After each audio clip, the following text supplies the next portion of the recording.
Shalom y bienvenidos a Vía Hafta Yisrael, una frase hebrea que significa amarás a Israel. Esperamos que se queden con nosotros, ya que nuestro maestro, el Dr. Baruch, nos compartirá una enseñanza expositiva de la Biblia.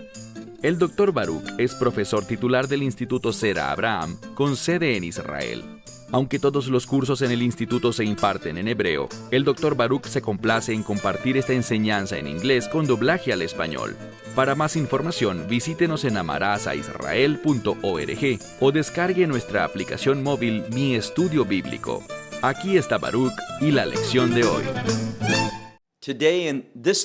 En la lección de hoy, vamos a concluir la versión de Lucas del discurso del Monte de los Olivos. Cuando comparamos la versión de Lucas con la de Mateo, encontramos que Mateo es mucho más extenso al hablar sobre las diferentes cosas que sucederán en los últimos días. Además de diferentes, podríamos decir también cosas adicionales que van a suceder. Pero en esta escritura vamos a ver algo. En la versión de Lucas, al concluir, él regresa, como lo hace Mateo, para impartir una enseñanza a los discípulos acerca de su posición, de cómo deben pensar, que deben ser vigilantes y prestar atención a los acontecimientos que sucederán en los últimos días. Vamos a ver que hay dos palabras adicionales que el Mesías dice aquí para ayudarnos a entender lo que Él espera de los creyentes en los últimos días. Así que dicho esto, toma tu Biblia y ve conmigo al libro de Lucas, capítulo 21, y vamos a comenzar en el verso 29. Evangelio de Lucas, capítulo 21, versículo 29.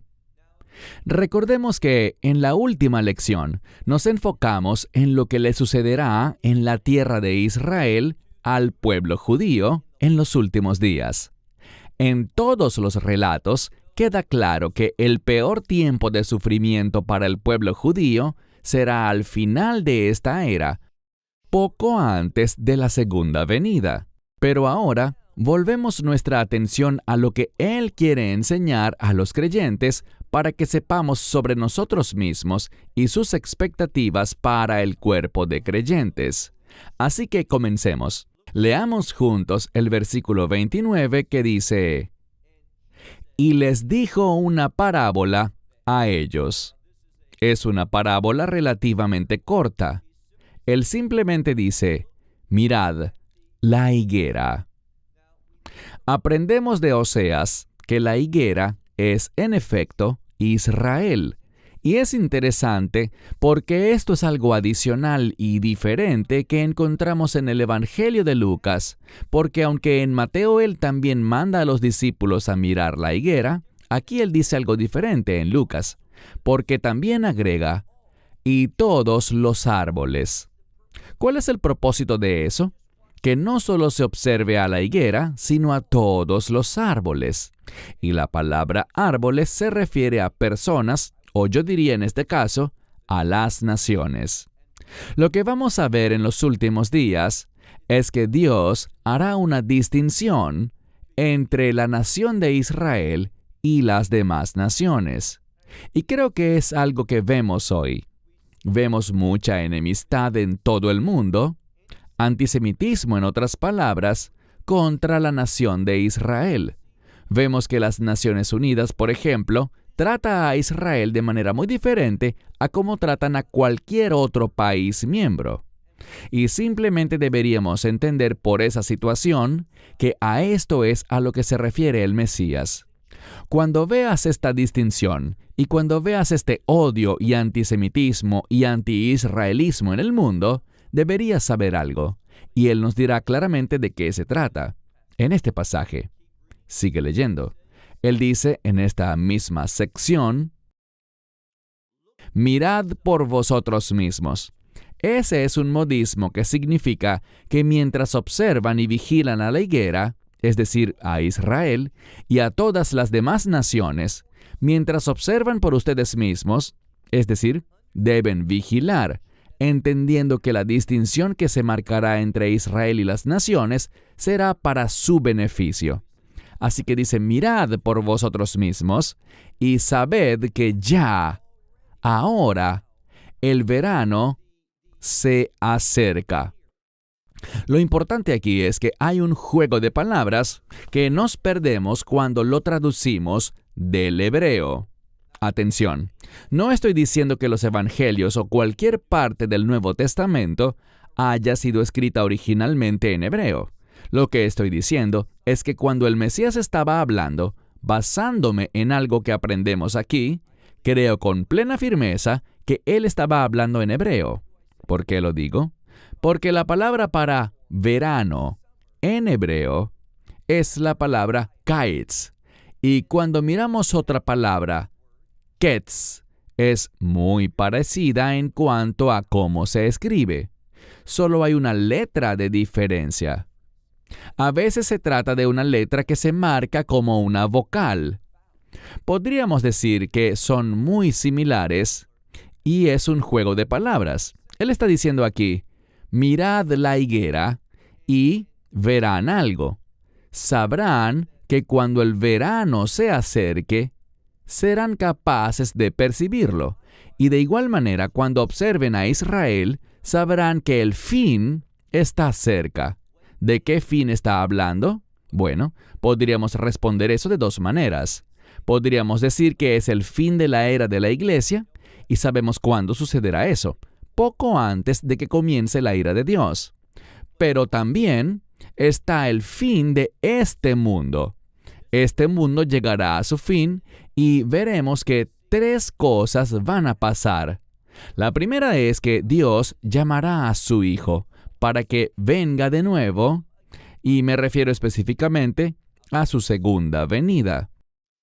En esa segunda venida aprendemos de Mateo y también de Marcos que habrá una señal para la segunda venida, y esa es que tanto el sol como la luna se oscurecerán. Sabemos que el sol se volverá negro como silicio, y la luna no dará su luz, porque ella obtiene su luz del sol. ¿Y cuándo sucederá eso? Habrá oscuridad cuando el Hijo del Hombre regrese, y lo que debemos aprender aquí es que esto habla de su segunda venida. ¿Cuándo regresará el Mesías? No para la segunda venida, sino para el arrebatamiento. Bueno, he dicho esto muchas veces. El rapto ocurrirá antes de que comience la ira de Dios. Y la señal de esto es similar, pero diferente. Lo que quiero decir es que, de nuevo, el sol se volverá negro como silicio, así que el sol no dará ninguna luz, no emitirá luz alguna. Pero la diferencia está en la luna. La luna será roja como sangre. ¿Cuándo? Antes del día del Señor. La frase el día del Señor es un término que se relaciona con la ira de Dios y no debe confundirse con el día de Cristo. El día de Cristo se refiere al arrebatamiento, que es el mismo día del Señor Mesías Yeshua o el día del Señor Jesucristo. Todos esos términos hablan del rapto, pero el día del Señor habla de la ira de Dios. Y de nuevo, basado en lo que hablamos hace 2 semanas, nunca jamás experimentaremos la ira de Dios. ¿Por qué? Por esa maravillosa promesa en 1 Tesalonicenses 5:9, que dice que nosotros, los creyentes, no hemos sido destinados para ira, sino para salvación, y esa es una experiencia de reino. Somos salvos fuera de este mundo para entrar al reino de Dios. Entonces, nos dice que vigilemos. Debemos mirar y aprender de la parábola sobre la higuera y distinguirla entre todas las demás naciones. Así que estemos atentos a Israel. Esto es algo para nosotros mismos. Y dice, y sabéis ya que el tiempo del verano está cerca. Así que, mira ahora el verso 31, así que también vosotros, cuando veáis que estas cosas suceden, sabed que el reino de Dios está cerca. Bien, de nuevo, aquí Él se dirige a nosotros los creyentes. Así que cuando veamos que estas cosas suceden, todas estas señales, y hay muchas que podríamos revisar que hemos visto en el capítulo 21, cuando veamos estas cosas sabremos que el reino de Dios está cerca. ¿Qué significa eso? el fin de esta era, la era de la iglesia. Y para Israel, el fin de este mundo traerá una transición cuando el Mesías regrese. Él librará a Israel, castigará a los enemigos de Israel y establecerá su reino. Pasemos ahora al verso 32. De cierto os digo que esta generación, y muchas personas quieren crear todo un dilema con este término generación. En otro evangelio se usa la palabra para un eón o una era, pero aquí es generación y tenemos que entender lo que esta palabra significa. Cuando estas cosas comiencen a suceder, lo veremos en un momento, cuando estén presenciando estas cosas, dice que una generación no pasará. El dilema se centra en el término generación. La gente difiere sobre cuánto tiempo dura eso, pero lo que el texto quiere decir aquí, y para mí esto se entiende mejor cuando lo comparamos con lo que expresan los otros evangelios. Me refiero a los evangelios como Mateo y los demás, que utilizan la palabra era. Aquí se utiliza una palabra diferente, generación, pero a lo que se refiere es a este tiempo, a esta generación, a que este mundo no va a pasar hasta que estas cosas sucedan. De esto es de lo que se está hablando. Verso 32 nuevamente. Porque esta generación no pasará hasta que todas las cosas acontezcan. Cuando observamos esto, de lo que habla es de la fidelidad de Dios para llevar a cabo estas cosas. Verso 33. El cielo y la tierra pasarán, pero, en contraste con los cielos y la tierra, mis palabras no pasarán.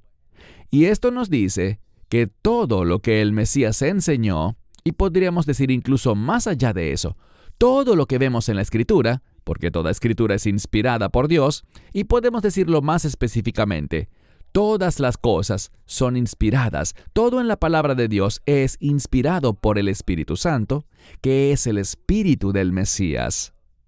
Así que todo lo que el Mesías habló, todo lo que se encuentra en la palabra de Dios, se cumplirá.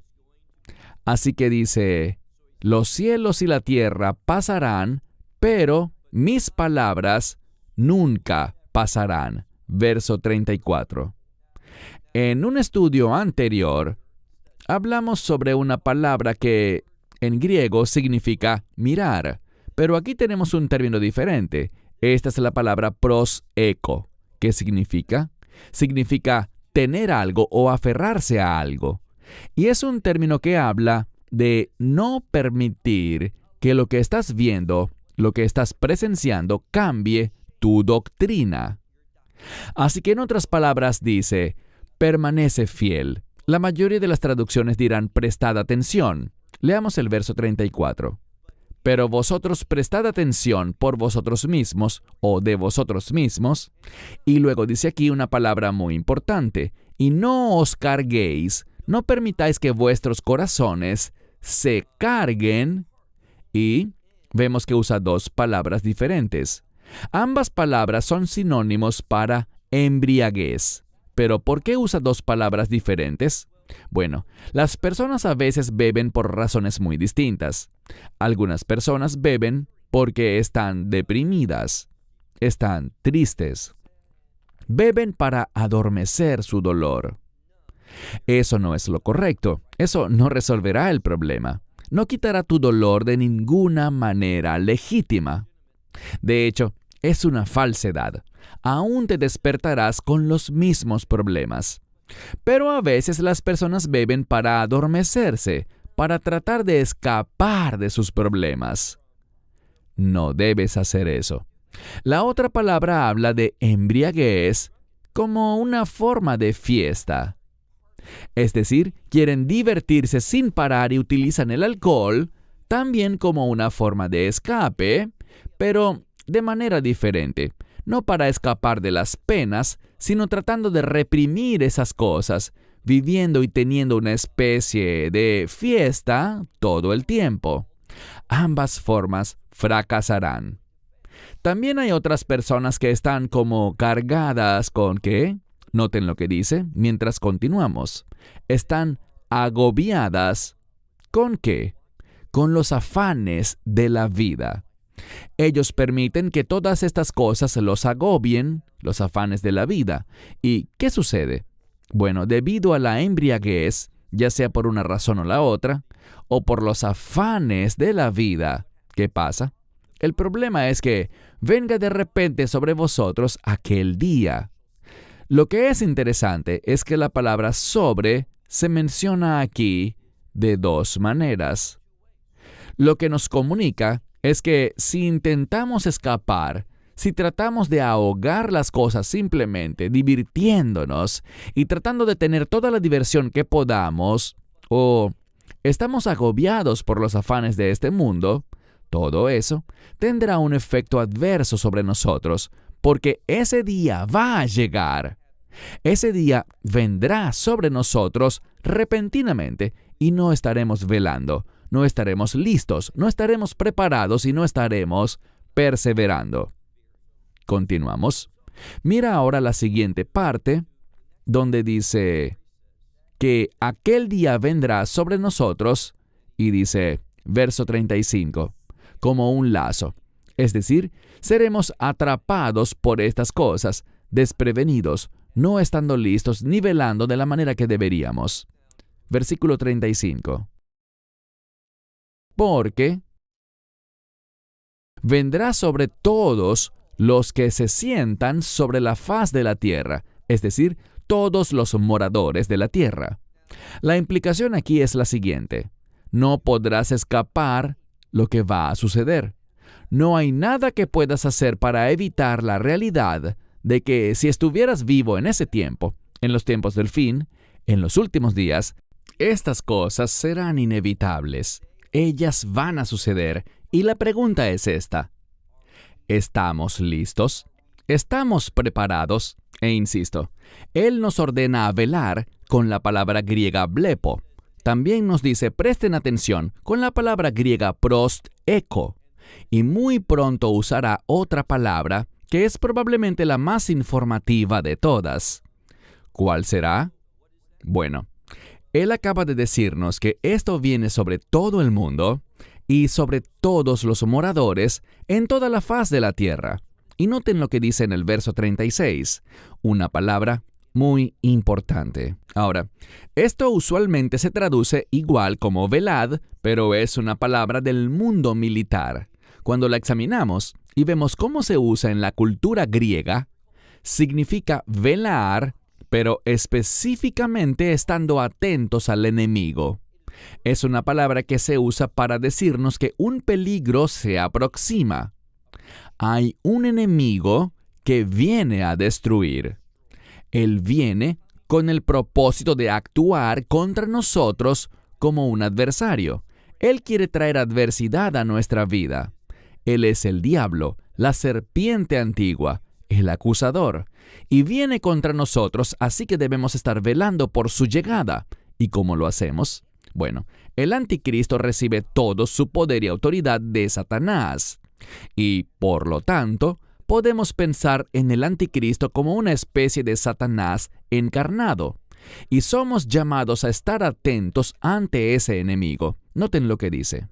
Por tanto, velad en todo tiempo y orad con el fin de que, bien, dependiendo de la versión de tu Biblia, hay dos posibilidades de lo que tu texto vaya a decir aquí.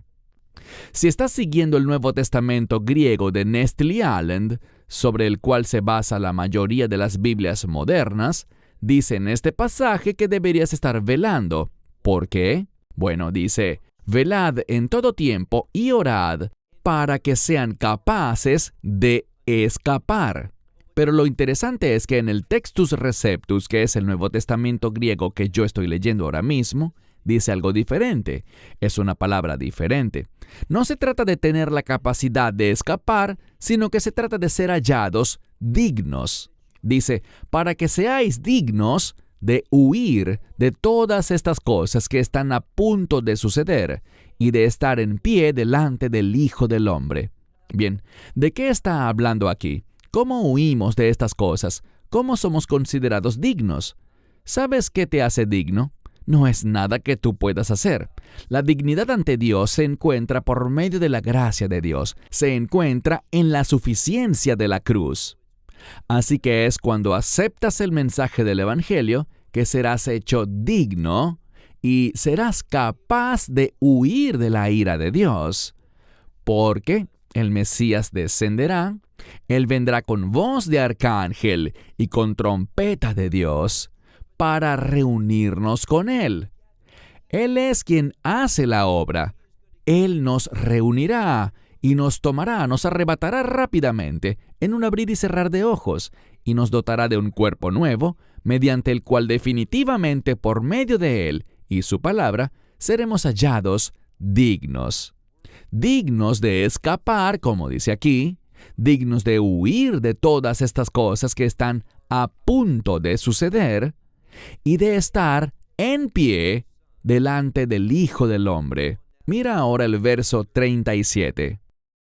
¿Qué estaba haciendo el Mesías? Bueno, como veremos en el próximo capítulo 22, todo se moverá a un contexto de Pascua, de aquella redención y aquel pago que el Mesías realizó en la Pascua por tus pecados y mis pecados. Así que sabiendo que se acercaba el final de su tiempo, Él estaba hablando de los últimos días, hablando de esa transición entre este mundo y el establecimiento del reino de Dios. Y por lo tanto dice, verso 37, pero Él estaba en los días, es decir, durante esos días, en el templo, ¿haciendo qué? Enseñando. Pero en las noches, ¿qué hacía? En las noches salía, es decir, salía del área del templo y se alojaba en el monte. ¿En qué monte? En el monte que se llama Olivo, es decir, el monte de los olivos. ¿Y qué hacían las personas? Yo creo que esto es muy informativo. Aquí podemos ver gran sabiduría en este pasaje de la Escritura, porque las personas aquí estaban aprovechando la oportunidad. Allí estaba el Hijo de Dios. Él venía al templo durante el día y enseñaba, mientras que al terminar el día se iba de allí rumbo al monte de los olivos, donde se alojaba, es decir, donde pasaba la noche. ¿Y qué hacía el pueblo? Versículo 38. Dice que todo el pueblo. Y lo que me parece tan fascinante de todo esto es que habla de todo el pueblo. Toda la gente quería escucharlo. Todos sabían la importancia que tenía. Ahora, si aplicaban o no aplicaban sus palabras a su vida era decisión de cada quien. Pero todo el pueblo entendía la importancia de lo que él estaba diciendo. Leamos el verso. Y todo el pueblo hacía algo.